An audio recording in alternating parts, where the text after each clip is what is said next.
আমরা ব্রিগেড করেছিলাম 10 দিনের ব্যবধানে। ফেব্রুয়ারির 27 না 28 তারিখ আমরাও ঘোষণা করেছিলাম, আর মার্চের 10 তারিখ আমরা ব্রিগেড করেছিলাম। একেবারে 42 জন প্রার্থীর নাম ঘোষণা করেছিলাম, আর বিজেপির তো প্রার্থী ঘোষণা করতেই লেজে গোবরে হতে হয়েছে। আমরা এক জায়গা থেকে 42 জন প্রার্থীকে দাঁড় করিয়ে মানুষের আশীর্বাদ চেয়েছি। আমরা বারে বারে বলেছি আমাদের কোনো দম্ভ ঔদ্ধত্য অহংকার নেই। আমাকে যদি মাথা নত করতে হয় আমি মানুষের কাছে করব, খেটে খাওয়া শ্রমিকের কাছে করব, ছাত্র যুবর কাছে করব, মায়েদের কাছে করব, বোনেদের কাছে করব, 10 কোটি বঙ্গবাসীর কাছে করব। আমি বিজেপির স্বৈরাচারীদের কাছে মাথা নত করব না। এত চেষ্টা করেছে আমাকে আমার বয়স্ক মা, বাবা, স্ত্রী, ছোট্ট পুত্র, কন্যা, সন্তান কাউকে ছাড়েনি হেনস্থা করতে। আমি বলেছি গলা কেটে দিলেও জয় বাংলা বলবো, গলা কেটে দিলেও তৃণমূল কংগ্রেস জিন্দাবাদ বলবো। আমরা অন্য ধাতুতে তৈরি। তৃণমূল কংগ্রেস বিশুদ্ধ লোহা, সেই লোহাকে যত পোড়াবে, যত তাতাবে, সেই লোহা তত বলিষ্ঠ, শক্তিশালী, তেজি হবে। প্রয়োজনে দেব মোরা 1 নদী রক্ত, হোক না পথের বাঁধা প্রস্তুর শক্ত।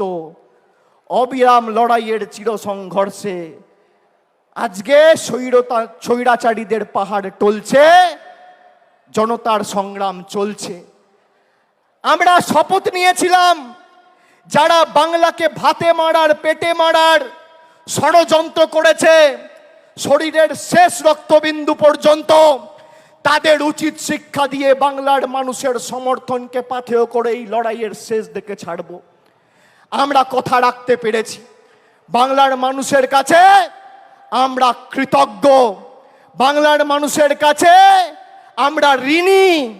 কিন্তু আগামীর লড়াই যদি আমরা ভেবে থাকি যে আগামীর লড়াইয়েও আমরা জিতব, তাহলে আত্মতুষ্টির কোনো জায়গা নেই। আমরা জিতব, কিন্তু এই জিত যেন 2016 থেকেও বড় হয়, 2021 থেকেও বড় হয়, 2024 থেকেও বড় হয়। এই আমাদের শপথ নিয়ে আজকে 21শে জুলাইয়ের মঞ্চ থেকে ফিরতে হবে। আমাদের নেত্রী আসবেন, মমতা বন্দ্যোপাধ্যায় বক্তব্য রাখবেন, তার কথা আমরা শুনব, মননে গ্রহণ করব, বাস্তবে রূপায়ণ করব। কিন্তু শৃঙ্খলা পরায়ণ আমাদের হতে হবে। আমি মনে করি তৃণমূলের কর্মীরাই তৃণমূলের শক্তি। যারা নতুন তৃণমূলে এসছেন তাদেরকে তৃণমূলের সংগ্রাম, নেত্রীর লড়াই, 21শে জুলাইয়ের ইতিহাস সম্পর্কে জানতে হবে। আর পুরনোরা যারা আছেন তাদেরকেও নতুনকে সাথে নিয়ে আগামী দিন দলকে আরো শক্তিশালী করার জন্য মাঠে নেমে লড়াই করতে হবে। সামঞ্জস্য রেখে করতে হবে। পুরনোদের অভিজ্ঞতা আর নতুনদের উৎসাহ উদ্দীপনা দুটোই তৃণমূলের একই বৃন্তে দুটো কুসুম। একই বৃন্তে দুটি কুসুম, হিন্দু মুসলমান, একটি তার নয়নমণি আর একটি তার প্রাণ। আমাদের নেত্রী তৃণমূল তৈরি করার সময় বলেছিল আমাদের কর্মীদের সংযত থাকতে হবে, অযথা কোন রকম কোনো বাগ বিতণ্ডায় জড়াবেন না। বিজেপিকে ভোট দিয়ে মানুষ জেতায়নি, মানুষ আপনাদের ভোট দিয়ে তৃণমূলকে জিতিয়েছে। তার কারণ আপনার গ্রামে, আপনার পাড়ায়, আপনার এলাকায় আপনার মুখের উপর সেই গরিব মানুষ বিশ্বাস করেছে, বিজেপির মুখের কর্মীদের উপর বিশ্বাস করেনি। আমাদের সংযত থাকতে হবে। সন্দেশখালী যেভাবে এই চিত্রনাট্যটা সাজিয়ে বাংলাকে ভারতবর্ষের মানুষের কাছে কলুষিত করতে চেয়েছিল, আপনারা দেখেছেন সন্দেশখালী 2 নম্বর ব্লকের মণ্ডল সভাপতি গঙ্গাধর কয়াল বলেছে যে ভোটের দিন বিজেপির মদের খরচ প্রতি বুথে 5,000 টাকা। বাংলায় 80,000 বুথ, তাহলে একটা বুথে যদি মদের খরচ 5,000 টাকা হয়, 80,000 বুথে শুধু নির্বাচনের দিন বিজেপি মদ খাওয়ানোর জন্য খরচ করেছে 40 কোটি টাকা। 40 কোটি টাকা। আর মমতা বন্দ্যোপাধ্যায় 100 দিনের গরিব মানুষের টাকা যা নরেন্দ্র মোদীর কেন্দ্রের সরকার বন্ধ করে রেখেছিল, 3,700 কোটি টাকা দিয়ে প্রায় 59 লক্ষ গরিব শ্রমিকের ব্যাংক অ্যাকাউন্টে সরাসরি টাকা পৌঁছে দিয়ে কথা রেখেছে। এটাই পার্থক্য।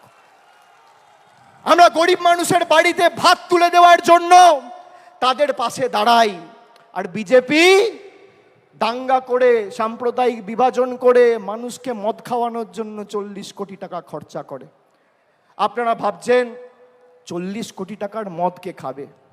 পাড়ায় গিয়ে, এলাকায় গিয়ে, গ্রামে গিয়ে দেখবেন ডান দিক বাঁ দিক সামনে পেছনে তাকালে আপনার এলাকায়, আপনার বুথে, আপনার গ্রামে, আপনার পাড়ায় কোনো ভদ্রলোক সভ্য লোক বিজেপি করে না। সব মাতাল, মদ, দুর্নীতিগ্রস্ত, চোর, চিটিংবাজ, সব বিজেপি। সেই কারণেই তো মানুষ এদের বর্জন করেছে। আর জনগণের গর্জন কি? ওরা নরেন্দ্র মোদীর গর্জনে বিশ্বাস করেছিল, ওরা ইডির গর্জনে বিশ্বাস করেছিল, ওরা সিবিআইয়ের গর্জনে বিশ্বাস করেছিল, ওরা কেন্দ্রীয় বাহিনীর গর্জনে বিশ্বাস করেছিল, ওরা টাকার গর্জনে বিশ্বাস করেছিল, বিচার ব্যবস্থা, সংবাদ মাধ্যমের গর্জনে বিশ্বাস করেছিল। আমরা গরিব মানুষের গর্জনে বিশ্বাস করেছিলাম। জনগণের গর্জন কি আজকে ভারতীয় জনতা পার্টি বুঝে গেছে।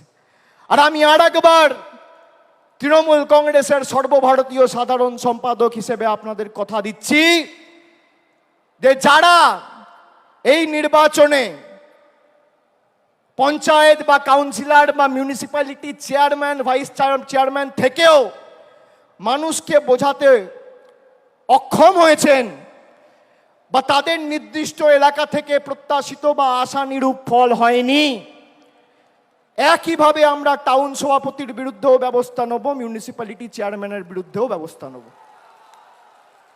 গ্রাম পঞ্চায়েতের ক্ষেত্রে প্রধানের বিরুদ্ধেও ব্যবস্থা হবে, অঞ্চল সভাপতির বিরুদ্ধেও ব্যবস্থা হবে। কাউকে রেয়াত করা হবে না। একটা কথা আপনাদের দিতে হবে, দেবেন? দেবেন? আমি যে কথাগুলো বললাম গ্রামে ফিরে 10 জনকে বলবেন? বলবেন? আর যেভাবে মাথা নত না করে লড়াই করেছেন, আগামী দিনও মমতা বন্দ্যোপাধ্যায় তৃণমূল কংগ্রেসের জন্য লড়বেন তো? বাংলার স্বার্থে লড়বেন তো? লড়বেন তো? লড়বেন তো? কথা দিচ্ছেন? দুহাত তুলে বলুন, কথা দিচ্ছেন? কথা দিচ্ছেন? কথা দিচ্ছেন? কথা দিচ্ছেন? আগামী দিন খেলা হবে, খেলা হবে, খেলা হবে, লড়াই হবে, লড়াই হবে, সংগ্রাম হবে, আন্দোলন হবে, বিজেপিকে উপড়ে ফেলা হবে, মানুষের স্বার্থে লড়াই হবে। কথা দিচ্ছেন তো? আমরাও কথা দিচ্ছি, যা কথা আমরা দিয়েছি শরীরের শেষ রক্তবিন্দু পর্যন্ত কথা পালন করব। প্রত্যেকটা দেওয়া কথা আমরা পালন করব। আমি বক্তব্য দীর্ঘায়িত করব না।